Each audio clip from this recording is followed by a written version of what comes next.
वर्तमान समय में दिल्ली के गेस्ट टीचर्स के 3 बड़े डिमांड। पहली, रिलीव और टर्मिनेट साथियों की फिर से ज्वाइनिंग हो जाए।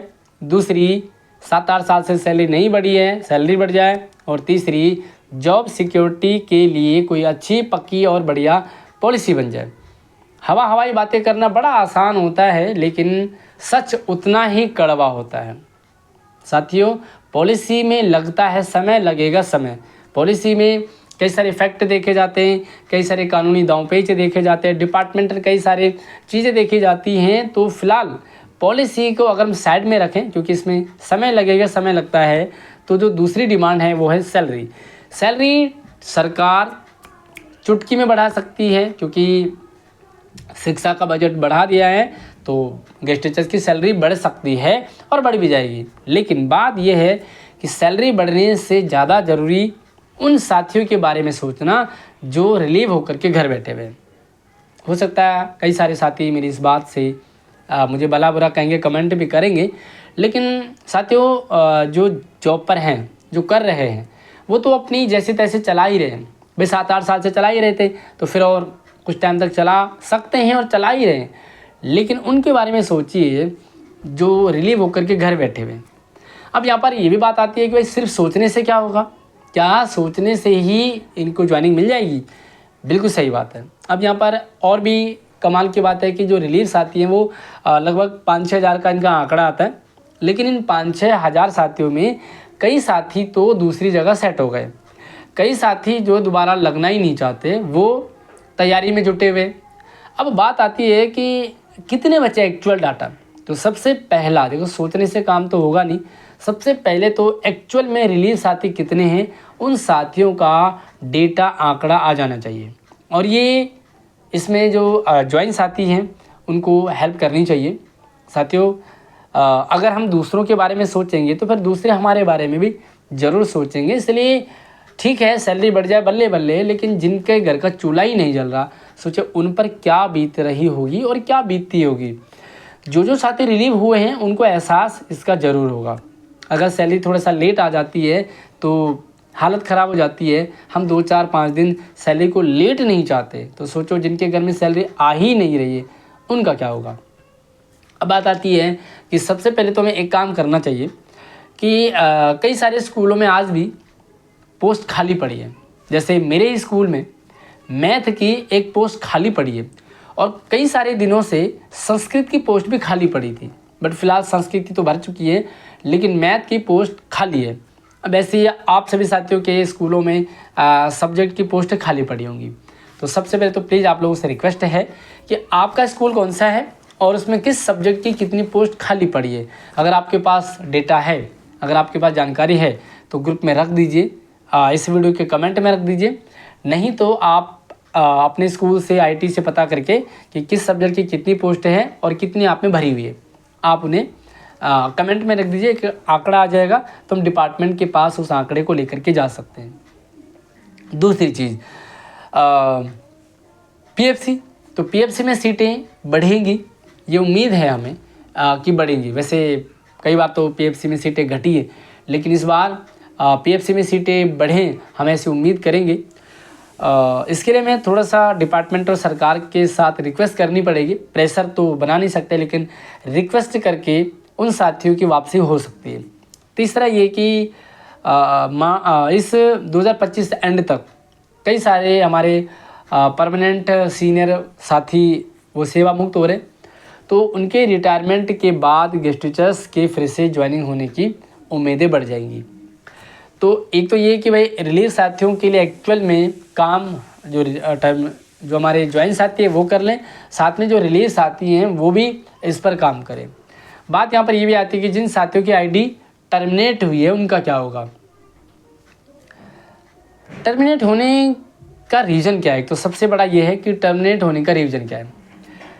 कुछ तो प्रिंसिपल को एक ऐसी लाइन दे दी है गेस्ट टीचर्स के एंगेजमेंट लेटर में, पॉइंट नंबर 4 है या 6 है, कि अगर आपका पुअर परफॉर्मेंस है, अगर आपका बिहेवियर पुअर है, तो प्रिंसिपल आपको टर्मिनेट कर सकता है। अब ये एक ऐसा पॉइंट है जो इलीगल पॉइंट है, मतलब किसी को भी हम इस पॉइंट पर टर्मिनेट कर सकते हैं। और प्रिंसिपल ने कई सारे गेस्ट टीचर्स को इसी पॉइंट पर टर्मिनेट भी किया।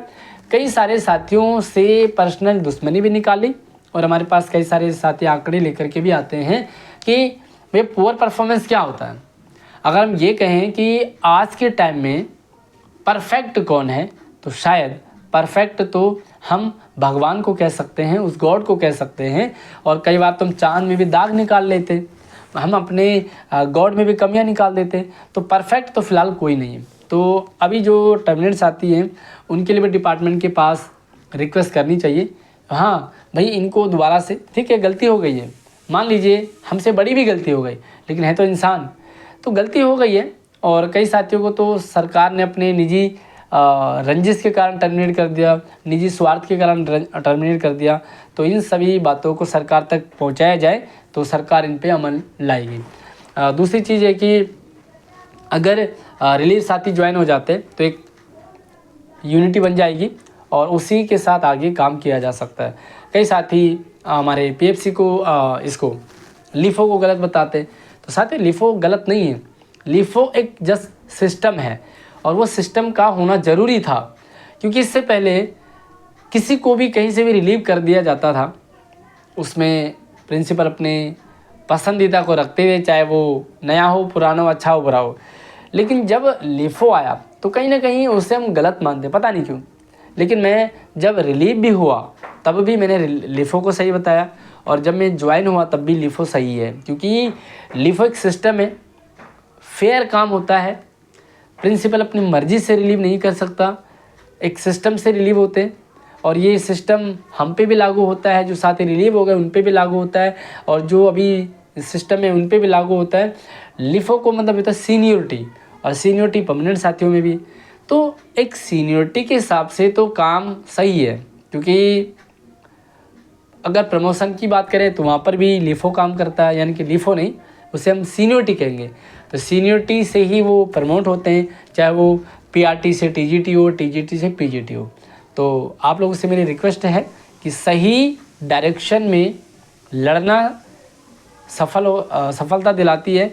लेकिन अगर हम गलत डायरेक्शन में लड़ें, अपनी आवाज़ को गलत डायरेक्शन में उठाएं, तो इसका नुकसान हमें उठाना पड़ सकता है। तो लीफो के खिलाफ ना आवाज़ उठाएं, बल्कि अपनी ज्वाइनिंग के लिए आवाज़ उठाएं। पिछली सरकार ने, आतिशी मैडम ने डंके की चोट में कहा था कि हमारी शिक्षा नीति इतनी अच्छी है, हमारे सरकारी स्कूल इतने अच्छे हो गए कि अब प्राइवेट स्कूल छोड़ करके बच्चे सरकारी स्कूलों में आ रहे हैं। जब बच्चों की संख्या बढ़ रही है तो टीचर्स की संख्या कम क्यों हुई? ये सवाल किसी भी साथी ने सरकार से नहीं उठाई। यहाँ लड़ना था, लिफो से लड़ना नहीं था। लिफो सही चीज़, लेकिन गेम तो कहीं और खेला गया, उस पर किसी साथी ने आवाज़ नहीं उठाई। बट अब तो नई सरकार है, सरकार बदल गई है, तो हम इन बातों को रख सकते हैं। दोबारा से साथियों की वापसी हो जाएगी। छात्र शिक्षक अनुपात पर अगर फोकस किया जाएगा, सारे साथी वापस हो जाएंगे। सैलरी, जहाँ तक उम्मीद है कि हमारी नए सेशन से सैलरी बढ़ जाए, और पॉलिसी के लिए फिर सभी साथियों को एकजुट होना पड़ेगा। बाकी एक पॉजिटिव मैसेज देने का मैंने प्रयास किया आप सभी साथियों को जो लिफो का विरोध कर रहे हैं। उनसे निवेदन है कि वो लिफो का विरोध न करें, बल्कि अपने साथ जो गलत हुआ है, सरकार ने जो गलत किया है, उसका विरोध करें। और अगर आप उस नीति का विरोध करेंगे जो गलत थी, तो फिर डेफिनेटली आपकी ज्वाइनिंग होगी। बाकी लिफो जब आप ज्वाइन हो जाएंगे और आपसे जूनियर जो भी रहेगा, आप उस समय भी लिफो ढूंढेंगे और एक सिस्टम से काम हो, तो ये अच्छा रहता है। बाकी कोई और आपका सुझाव है तो आप कमेंट कर सकते हैं। अगर आप हमारे चैनल के माध्यम से गेस्ट टीचर्स तक अपनी बात पहुंचाना चाहते हैं तो आप सादर आमंत्रित हैं। अगली वीडियो मिलती है, तब तक आप अपना ख्याल रखिए, चैनल को सब्सक्राइब कीजिएगा। धन्यवाद।